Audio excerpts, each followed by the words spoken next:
Arnold Schwarzenegger and DeVito introduced me the concept of MPREG.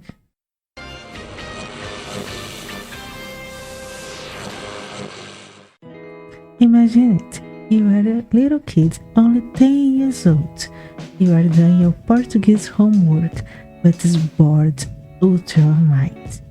You turn on the TV to have some background noise and see this scene. You recognize this man as the Hasta La Vista baby actor and lights the TV on. Since you like some of his movies, you are not prepared what is going to be.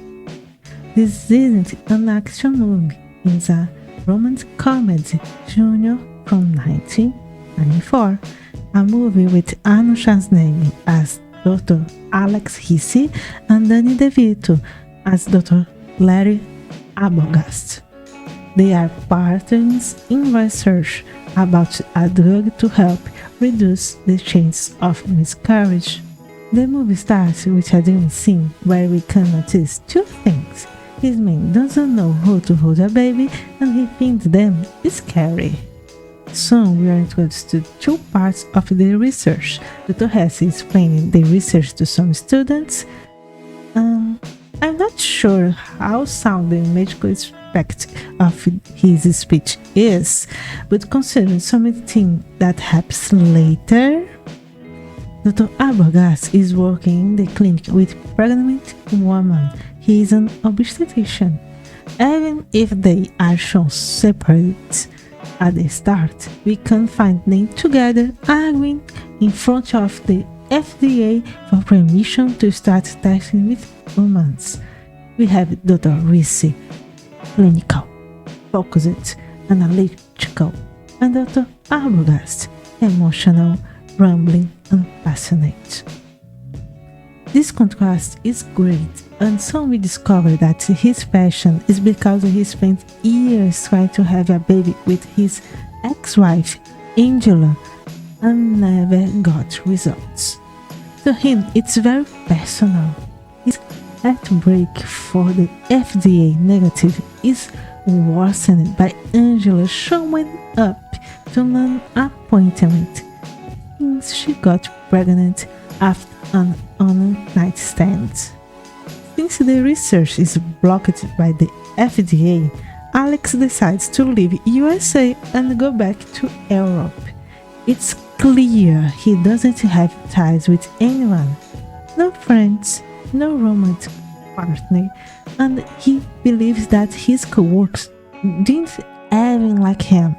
While packing his research, we are introduced to his romantic interest, and I can't stress enough how I don't care about this subplot, no matter how clumsy and funny she is. Her name is Diana, and it will be a thing every romance scene. Dr. Arbogast catches Dr. Hisse at the airport. They discuss what to do, since it's improbable that a pregnant woman will accept to take an untested drug.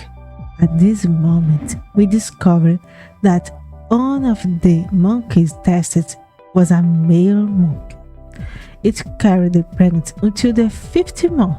Just so you know, the normal pregnancy for the species is 8 months. Dr. Arbogast turns to Dr. Hisse and asks if he has any allergies. It's happening! It's happening! Dr. Arbogast looked to this 1.88 meters man and said, I want this man pregnant. How it's going to work, you ask? They will put the embryo in the perianal cavity. Don't believe me? You wouldn't be pregnant. Sort of a guest host situation. We fertilize the egg. We implant it in the peritoneal cavity. Yeah, of all the magical things, this one was the one that blew my mind. Somehow, Dr. Hisse accepts. You know, money and recognition are good motivators. That said, though, another problem arises. Where do they find the egg? Dr. Arbogast decides the better way of action is to steal one of Diana's research. The egg is identified only as a junior. I guess the plan changed from injecting the egg in the perianal cavity to doing the pelvic cavity. I'm not going to show this scene here because there is a big needle that creeps me out. But here is the nightmare baby that probably inspired the Starline one. To make sure the experiment develops as expected, and to assure everything is under control, Dr. Hissi moves in with Dr. Arbogast. The two of them can monitor the process and make sure Dr. Hissi drinks expectant, the drug, at the right time. And since it's impossible for them to maintain the professional facade, they start to call each other by the first name.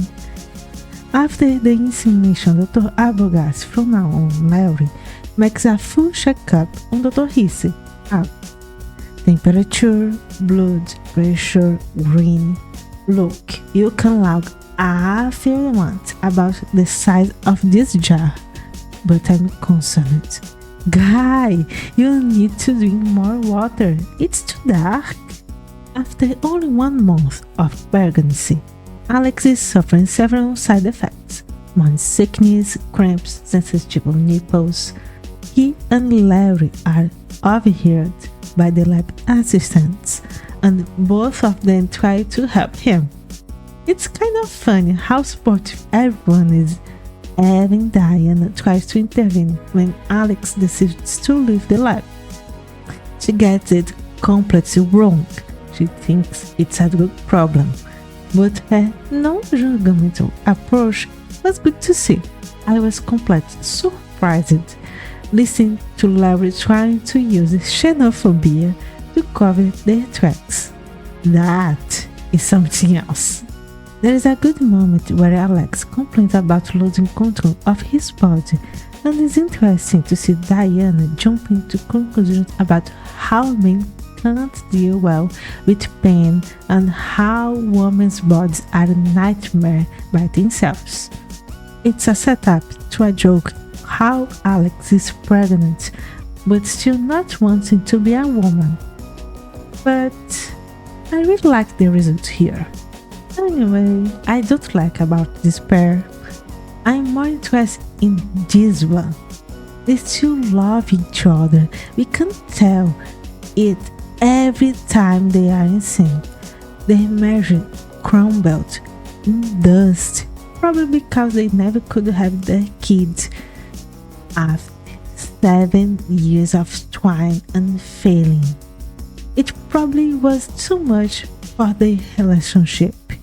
But look to them. Look to them! After an event where Alex and Larry attend, Larry decides to finish the project 1 week earlier. Alex is getting too much attention and it can't be dangerous. Larry says Alex should stop drinking the expectant, the only thing impeding the embryo of being absorbed by his body. Oh boy, what 10 weeks don't do. Alex is having a birthday party in the lab. He even has a cake. It's heartwarming, so warming that he's feeling too hot to stay wearing his sweater. Taking it off, it's clear, at least to us, he hasn't stopped taking expectant. Larry notices it and takes him to his clinic, where Angela is waiting for him since she has an appointment. Larry hurries to the room where she is waiting. Alex is staying in the waiting room with some wants to be and a couple. And again, how everyone else is chill. To be fair, I believe Larry has reason to be freaking out. If they are discovered, they could lose everything. Like being fired, fined, losing the medical license, time in jail. It's like a lot. There is a lot in line. But everyone else? If you think something is missing in the story, you're kind of right. I haven't said anything about the villain of the movie, Noah Barnes, the boss of our protagonists. He is the antagonist here, but until now, didn't do anything of note. Being annoying isn't a big deal, otherwise I would be more vocal about someone else too. Noah is alerted that the compounds to make XP10 are still being bought by Alex and Larry. Unfortunately, this plot point needs to wait a bit more since the romantic plot point between Alex and Diana needs to be developed. Look, I don't care if these two are going to bang or not. It's obvious that they won't. There is the whole he's pregnant thing to consider. They make out when Angela comes in and there's one of these comic relief scenes.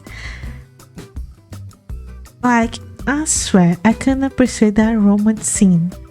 That I can't. They aren't therapists, but they agreed to have a date later.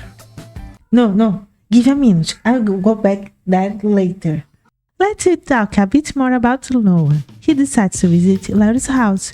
He presses Larry and Alex about the possibility of them still producing XP10. The pair tries to digress and Alex's watch goes off. It's time to take his drug. He leaves Larry and Noah talking. Seeing Larry isn't going to talk, Noah asks where the bathroom is, as I excuse to look around. He found a case with XP10 and takes a sample. Alex meets Diana for dinner. Here, he discovers Junior was Diana's egg and leaves early. Anyway, Noah receives the results of the sample he got from Larry's house and discovers that besides the original formula, it has enough estrogen to be similar a gender-change drug. What now? Alex stopped going to the university to much his position too much waste. But he wanted to talk to Diana and explain. It doesn't go well, she is mad. When they discuss Noah Paris. Can I continue? Noah tries to put Alex and his baby under the university's control. That doesn't go well. Larry is able to take Alex away. They travel by car to a health center for expectant mothers, a place that looks like only women are permitted to stay. Alex uses a wig and disguises himself as a woman to stay. He calls Diana a lot. She never comes back, but shows up one day. Diana sees the baby as theirs and tries to sort things out. Everything is alright until they aren't. Alex starts to feel these contractions. He's going in labor, but Larry's in Canada trying to get help to restart the research. Cosmic power is going to work a lot here because 1. Larry calls just the right time to discover Alex is in labor. 2. He can book the ticket to go back to USA. 3. He calls the clinic to ask the building to be emptied. 4. He gets greeted on time. 5. Diana gets there at the same time. So, as I said, Larry called the clinic before and the janitor overheard the doctor talk with Larry. How it is impossible to empty the building and perform a C-section with just the two of them. The janitor calls Noah, who calls the news. Larry discovers that there is a MPREG circus in front of the place. When he calls his doctor friend again, he just wanted to make sure everything would be ready. Now they need to make something. Before Leo can arrive, Noah announces to everyone, the press and the university's director, that they are there to see the fruits of the most important research he ever gave his guidance and supervision. The birth of a child carried by a man. Larry's car arrives. He's surprisingly calm, asks for space, and opens the back door. From the car exits Angela. What, Alex? He and Diana were dropped off in the back of the clinic and have to climb a vertical stair. Anyway, it's the end of the movie, so everything's happening fast. The boss is fired, Angela goes in labor 2, everything's alright, we have the last time jump. That was Junior, 1994, a movie that I watched several times as a kid and still find it funny nowadays. What do you think? Have you ever watched Junior? You give this film a chance? Do you like it or dislike it? Leave a comment, let me know. I would like to send a kiss to my mom, my dad, my siblings, and special to you.